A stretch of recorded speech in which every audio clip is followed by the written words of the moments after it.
This is a Geek Leader podcast, and I'm your host, John Rauda. This show is all about helping us grow as leaders, become better technologists, and improve our lives both at work and at home. I hope you enjoy the show and learn a lot.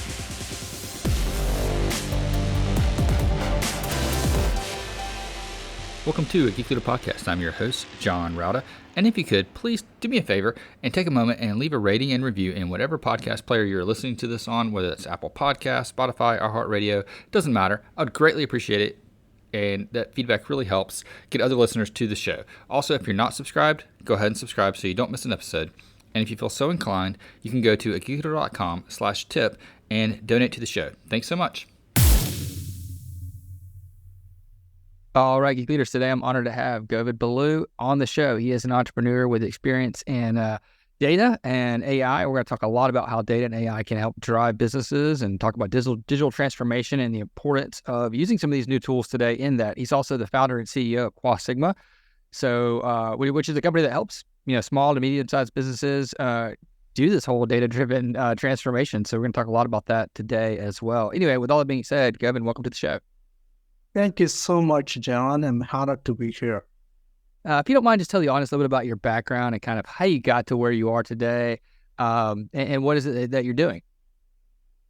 Yeah, my pleasure. The nearly 3 decades I have been spending in the data and AI. So prior to starting the QuaXigma, we also go with the QX. Mm-hmm. I spent many years at AllState, Walgreens, CVS, Bank of America, some of the very well-established companies, which you might be knowing. And I had an opportunity to be part of creating one of the well-known brands. Some of them, some of you, your audience, may be familiar with the AllState GoodHands Rescue Network. Mm-hmm. And the CVS Extracare, Bank of America preferred networks. These are heavily driven with the data and AI and the end-to-end digital transformations. And back in 2019, and I went on a mission starting my own journey in the data and AI. One big reason I came out of my corporate world to start the startup, and I have seen the need in the small to medium-sized companies, the way they have been operating it, enabling themselves to scale and grow. And the data and AI is a critical enabler to help them to grow. That's my quick intro. Yeah. Awesome. So when it comes to data and AI, what should small and medium sized tech departments be thinking about? Like, what kind of data should we be storing? What should we stay away from? And how do we go about starting if we don't have any kind of data warehouse or data lake or anything like that right now?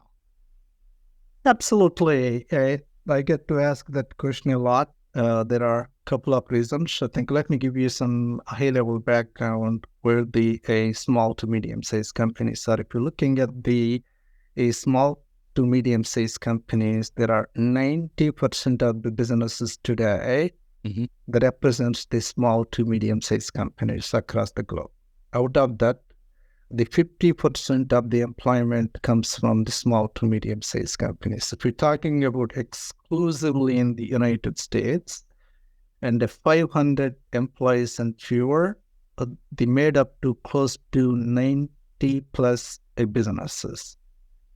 And they over last 2 decades so, the small to medium-sized companies add up 62% of the employees as compared to large companies. And GDP growth, if you're looking at the GDP, and they're about 40 plus or 40 to even close to 50% on the high-income countries worldwide.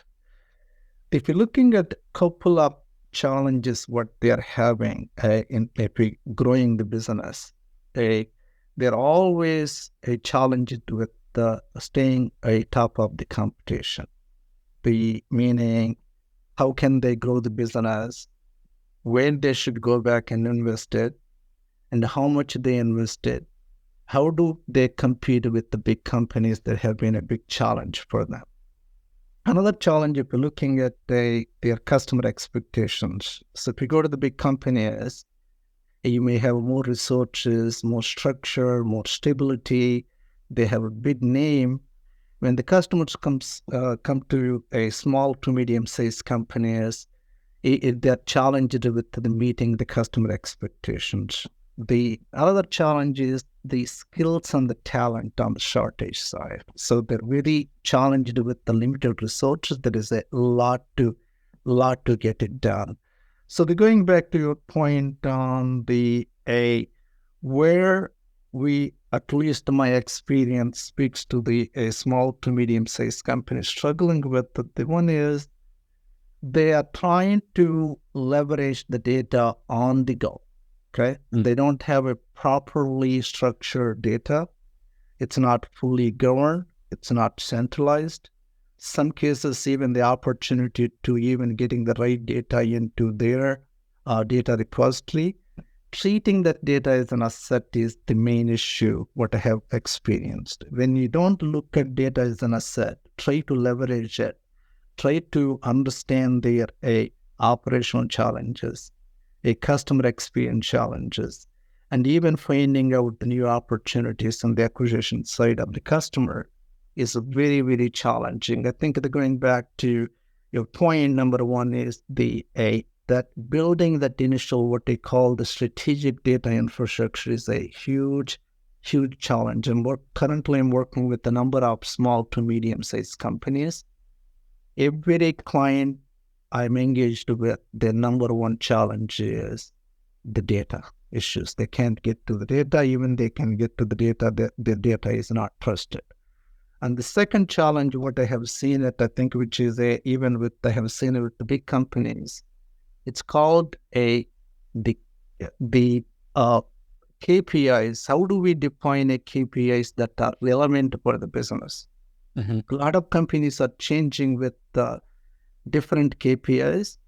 Small to medium-sized companies, they're struggling with what KPIs they should really focusing on. If they don't define the KPIs, they don't have the good tracking, they cannot really mitigate the risk. So most of the companies I have experienced with, so they reacting after something bad happens. If we have right KPIs, if start monitoring it, start looking at the risk, you're really looking at ahead of the competition. Hey, my numbers are not going the way I'm expecting. I'm not able to add more customers. My customer experience really down. I need to act on it. I think that's where the second issue, what I have seen it.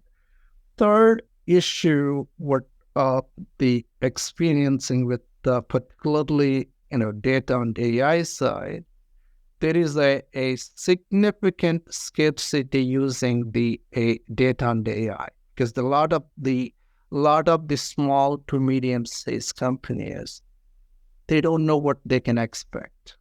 They myths and misconceptions on AI. They don't want to invest too much, and they don't know what they can get out of it. Okay. Mm-hmm.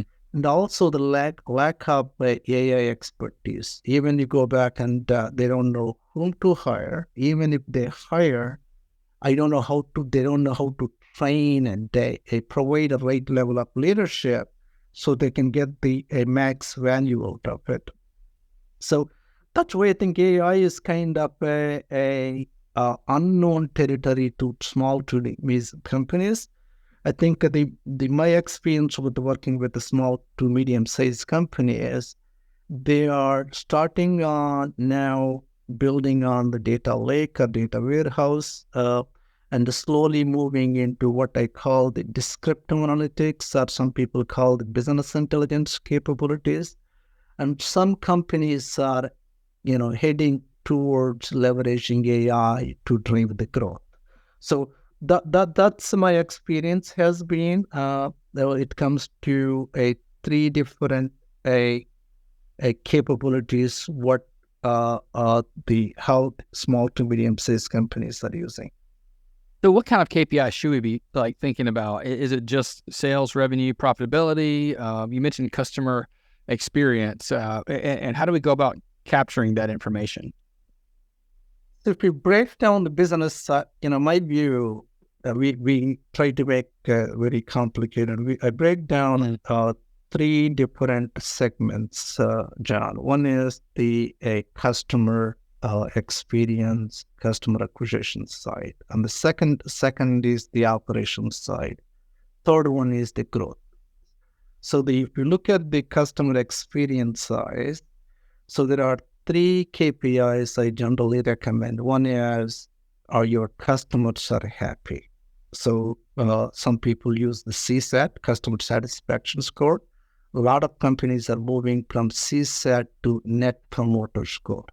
Net Promoter Score, definition of the Net Promoter Score is how likely your customer is going to recommend your brand or service, or your product or services in a 1 to 10 scale. Anything above 9 and 10, score it as Net Promoter Score is really good. So that's one KPI. And the second KPI is the very, very important to looking at the how often the customers are reaching to you, understanding your products and services, right? And how frequently they are buying it. So coming out of CVS, even some of the retailers, we look at their frequency of visits to the stores to purchase. So you really need to measure how often your existing customers are get engaged, how much value, we call the basket side in the retail world, how much really you're spending on a day-to-day or a weekly basis that's on the customer side. If you're looking at the operational side, that's where you're really looking at the several metrics. One is you really look at the operational efficiency to deliver the products and services to your customers. Okay, there you can looking at a couple of metrics. Is your billing. One of the clients I work with, they were losing $3 million every single day. They did not have the right tools to bill it and collecting the money on time. So they were on a 30, 45 days on the payment cycle.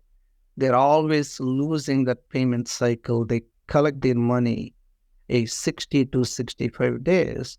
We measured it. There is a $3 million loss. So one is, really, are you able to collect your money? Meaning you're able to invoice them on time, your customers are paying on time, making sure that's a good one. And the second one is the delivery efficiency. How effectively you are able to deliver products and services to your customers. Because that's where, if you go back to the retail, it's a supply chain. In the moment I place an order, right? If you go back and look at Amazon, the one good thing about Amazon is ahead of the competition, their delivery is wonderful, right? If you go to the small to medium-sized companies, first of all, the customers are scared of, am I going to get my right product to begin with? Maybe they may end up sending a wrong product. I need to send it, return it, and get to request another product. The second one is the delays, number of delays it's going to get to deliver your product. So the other one is, and you really need to measure the delivery of your the products and services to your customers. So, and then the third, in the operational side, the risk management side. Okay, how well you are really managing the risk, such as your customer churn and the customer revenue declines. Those are you need to look at from the much more an operational perspective. There are few metrics I would recommend there. Third one is the top line growth. Okay, top line growth is, do I need to introduce a new product? Do I need to go to the different market? Do I have a right strategy to acquire a new customer? Do I have the right sales pipeline? My conversion rate is good. These are the traditional KPIs we have on the sales side, on the marketing side. Those are, again, these looks at, a lot of us very natural when you're running a business. But when you go to the small to medium-sized companies, sometimes they can't even find a time to define what are the right metrics. Even they did define the right metrics, how can I make sure that I'm really automating those metrics? When I come in first thing in the morning tomorrow in my office, I know exactly what numbers are working, what numbers are not working. Instead, the small to medium-sized companies, they have analysts sitting at the desk. They're manually pulling the data, and they're manually creating those metrics to look at how well those metrics are looking at. One, they don't know the data what they're pulling is a trusted data source. Two, they have to do a lot of manual work to integrate the data and come out with the right metrics. So if we take all the work they're doing it manually, and they try to automate using data and AI, right? You're really releasing the lot of manpower, and you can use that manpower for something else to grow the business. That's where I think the small to medium-sized companies, this is the time they need to step up the game, really looking at how they can leverage the data to automate some of those things.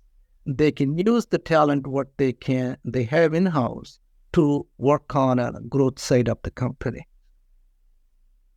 Yeah, I think that's one of the things that's really hard for businesses, though, to see, the long-term value in, spending their time and effort, categorizing their data, getting that data governance you mentioned at the beginning set up in place, understanding the metadata, and understanding how to get that data organized in a way that can show that the benefits on the back end.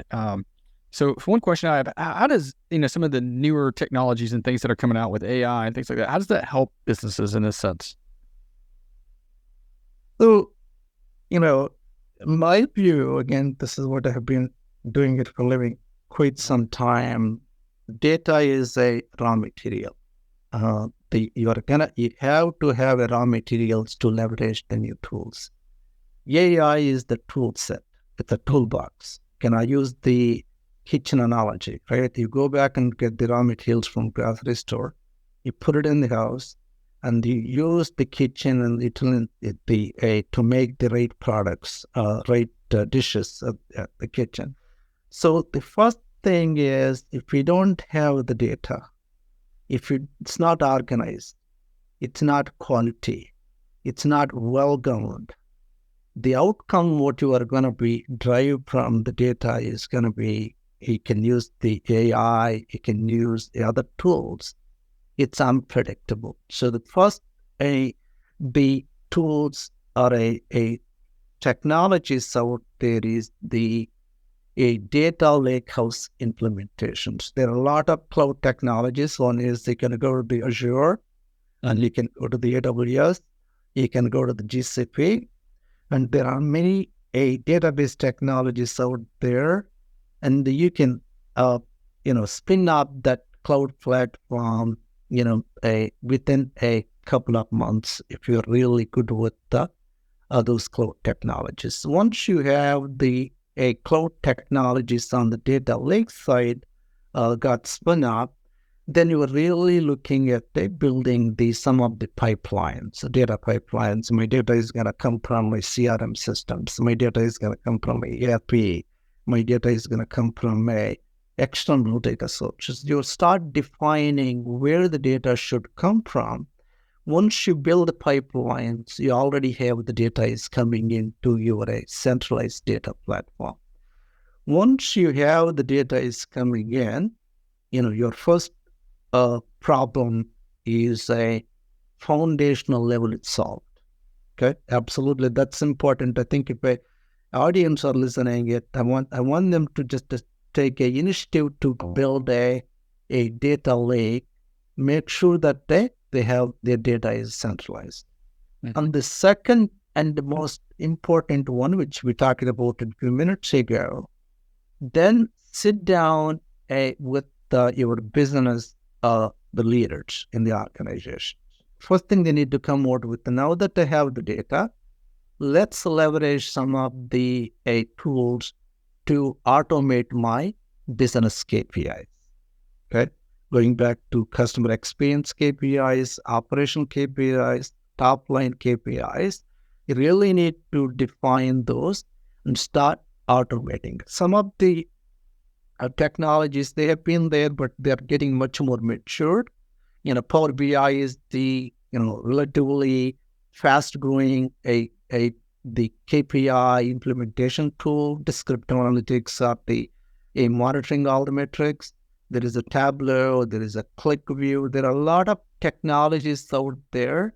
It doesn't even take that much time. Even if you have a good analyst in the organization, if you give a data to that analyst, he or she can able to quickly automate the KPIs.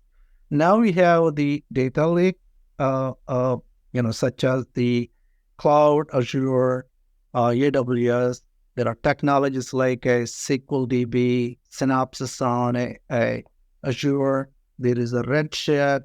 There are other technologies on the AWS, GCP, they have big data. So you have the number of technologies, then you are really looking at a BI. So if you're looking at first two, what I call the foundational elements, every business needs to have those two. If they really are interested in becoming a data-driven organization, without those two, you cannot jump to leveraging AI to drive the growth. Okay, so you always need to have a bare minimum, that's called the foundation elements. Coming back to the AI, so AI is absolutely going to help us to grow. So there are several opportunities, at least how we have been implementing and helping using AI. So I'll give you a very specific example how we are helping a transportation industry. If you're looking at the transportation industry, I'm sure that you know this. The U.S. economy are the incredibly depending on the trucking industry. Nearly 75% of all the goods we consume every single day, they're transported by the trucks. Okay. And the trucking industry really advanced with the technology. So they went ahead and start implementing telematics, GPS, driver monitoring systems, and some of the advanced camera systems they have it. So unfortunately, madness what's happening in the transportation industry, while they have went ahead and invested the lot of the technologies, it started creating a data overload. So a lot of the telematics companies are fleet companies. They comes under the small to medium size companies. They don't know how to leverage to drive the growth. So that's where I think if you're looking at the pain points they have, safety has been a number one issue. So if you're looking at close to 6,000 plus large trucks are involved with the crashes.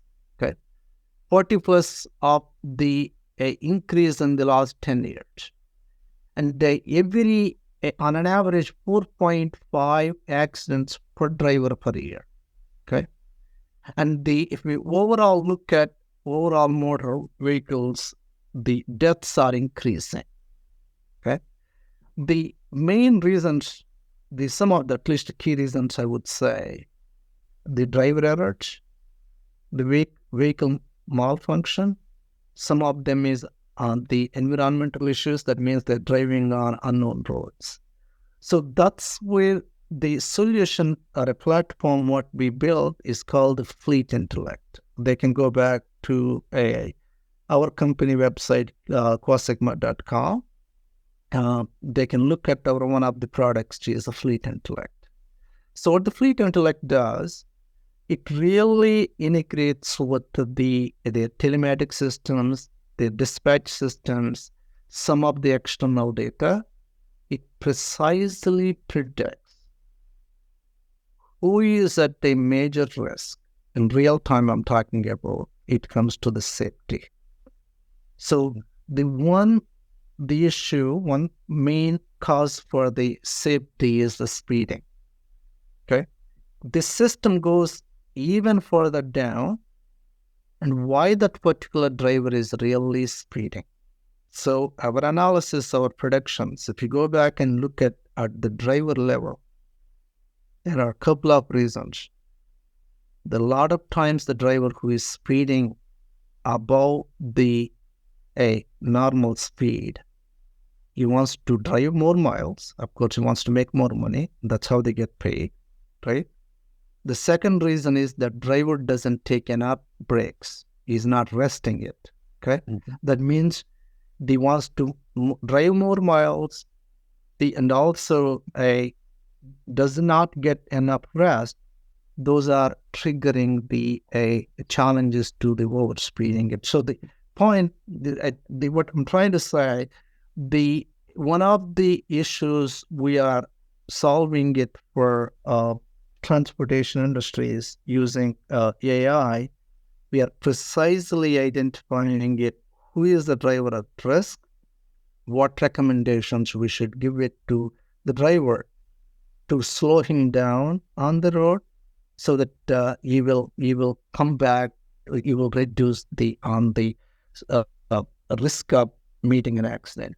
Other issue, which is that a vehicle malfunction, a lot of people also call the predictive maintenance.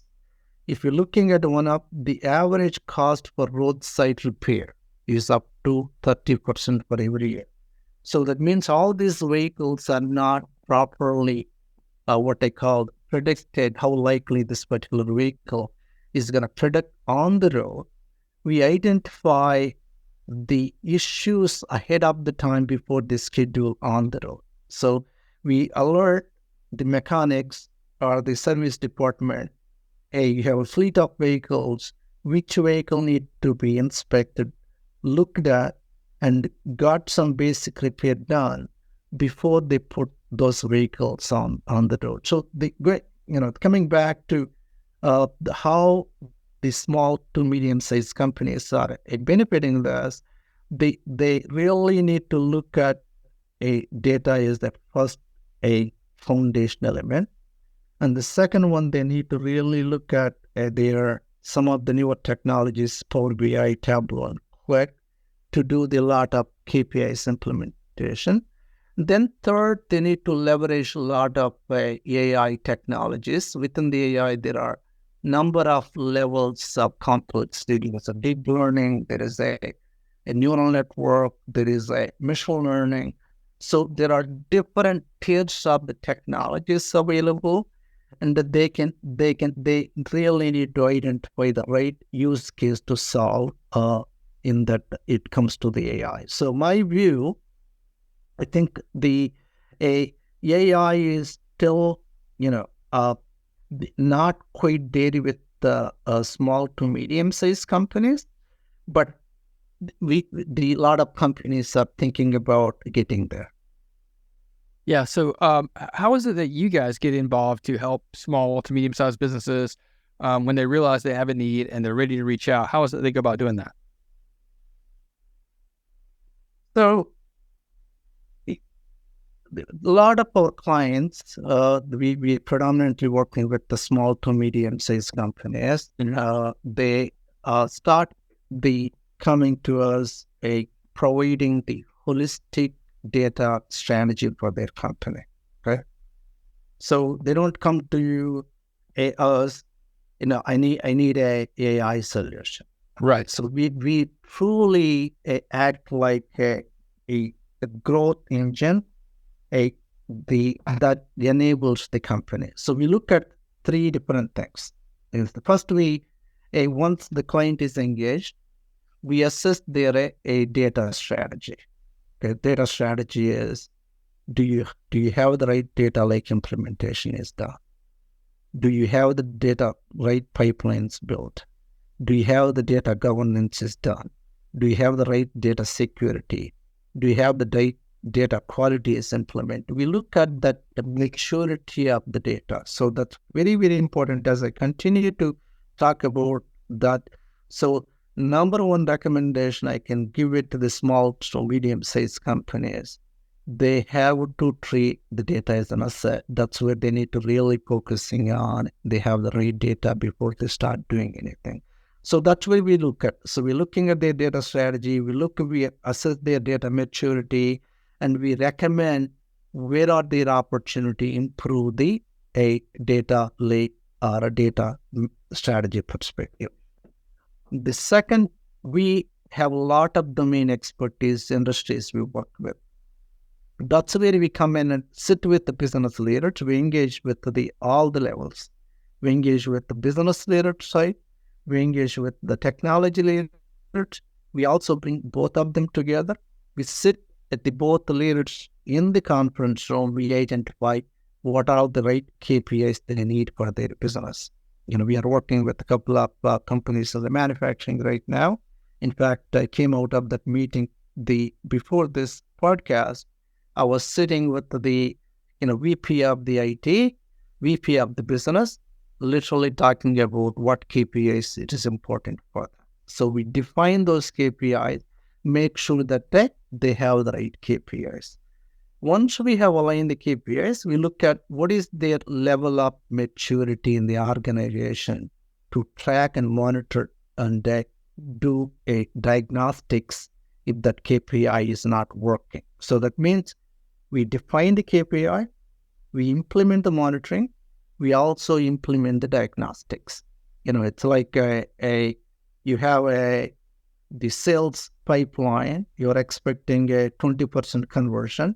If that conversion is not happening the way you expected, why it's not happening, we try to set up the diagnostics. Then the third opportunity we're looking at, now that we have a foundational level, which is the data. Second foundation is the metrics monitoring, definition, implementation, and diagnostics. Third one is there an opportunity to look at beyond a rear view mirror, right? Looking at what likely is going to happen. That's where we start building the predictions. Okay. So when you're looking at AI, has three stages of the AI. One is you have a predictions. First, you need to looking at how likely my number is going to improve next month. So going back to the sales number, or how likely my revenue is going to grow, how likely I'm going to my customer experience is going to grow. Whatever the KPIs is, you're really predicting those KPIs outcomes in the future. Okay, that's the first one we do. And the second one, once you have the predictions, then we sit with the business people. Here are the machine learning models are predicting it. So your customer satisfaction is X now. It may go down tomorrow. That's a bad news. And you have the X number of customers you potentially may going to lose. And you have X number of the customers, they may decline the revenue. Whatever that is, those KPIs, we really predict those. So once we sit down, we make sure that we align what this system is predicting it. Then once the prediction is done, okay, we do the one or two things. Those predictions generally, a lot of clients in the small to medium-sized companies, you give me the predictions, I'm going to monitor it, I'm going to try to take the actions. Some cases, we make those predictions to be part of the system integration. That's where the AI comes in. Once you make part of the system integration, okay, then it becomes a end-to-end digital transformation. Let me give you a very specific example, the audience for what the digital transformation is. One of the industries we are helping big time is the roadside assistance. Okay. Yeah. Roadside assistance is there nearly I'm just talking about 69 million breakdowns on the road every single day. Okay. If someone breaks down on the road, historically, okay, they need to pick a phone. Let's say driving a child. It's snowing. I live in Chicago. The next to highway, middle of the night. I have to call in. I need to get someone on the call. That the call center rep needs to find some towing company. The towing company needs to find a driver. Driver needs to get to the customer. The entire journey, if looking at the entire journey, it's completely transformed. So that's one of the reason I'm giving it to you. Going back to you're going to predict something is going to break down your car. From that point, how do we make it with you take the humans out in the journey and make it to the end-to-end journey is really important. So what we have done, we gave them the mobile app to the customer. Okay. Once you break down, click it where you need help. We build the algorithms. Algorithm is going to look at where you broke down, okay, what car you are driving, and how soon you need the service, who are the providers they can quickly come next to you, right? Then we will send you a driver within no time to rescue you. So the entire experience, we take humans out. It is a click of a button. You will get help. So that's one of the even a bigger innovations I have been part of for quite some time, even at AllState. We call the Uber of roadside. That's a GoodHands Rescue network, one of the innovations we have done. The same strategy I have been driving for a lot of small to medium-sized companies, even with my journey with that QX here. So coming back to the summary, I would always start with we always start with building the data lake, data side, then build the KPIs implementation. And the third category is we're looking at the case by case, and wherever it is important to AI solutions, we recommend them. If the small to medium-sized companies, they're not ready, we are the first one we say, do not invest. You're not going to get that max value from them. So it's a very strategic process, okay? That way they can get more value out of each the segment of the investment they're doing it, John. Yeah, that makes perfect sense. Well, yeah, thanks so much for explaining that to me. How can people learn more about this subject, learn more about data analytics, and connect with you online? And maybe if they see that their business needs an opportunity, how can they reach out to you? So they can reach me online. So they can look up to me. Govind is my first name, Govind, last name Balu. So they should be able to find me on LinkedIn. They can also reach out to by going into our website. It's called QuaXigma.com, QuaXigma.com. And I can also just give my email address here if they wanted to directly connect with me and even ask any questions. It's at govind.balu@QuaXigma.com. All right. I'll link all that up in the show notes too at geekleader.com so people can click through from there. And Govind, thanks so much for coming on the show. Really appreciate it. Thanks for teaching us a little bit about data analytics and what it is that businesses need to start focusing on. Thank you so much for having me. Hope you enjoyed the show. Please go to geekleader.com to learn more about what this guest is up to, click on their links, and connect with them online. I would also greatly appreciate it if you could leave me a rating and review in Apple Podcasts or wherever you listen to the show. And make sure you've subscribed if you haven't already. And if you feel so inclined, you can leave me a tip by going to geekleader.com/tip.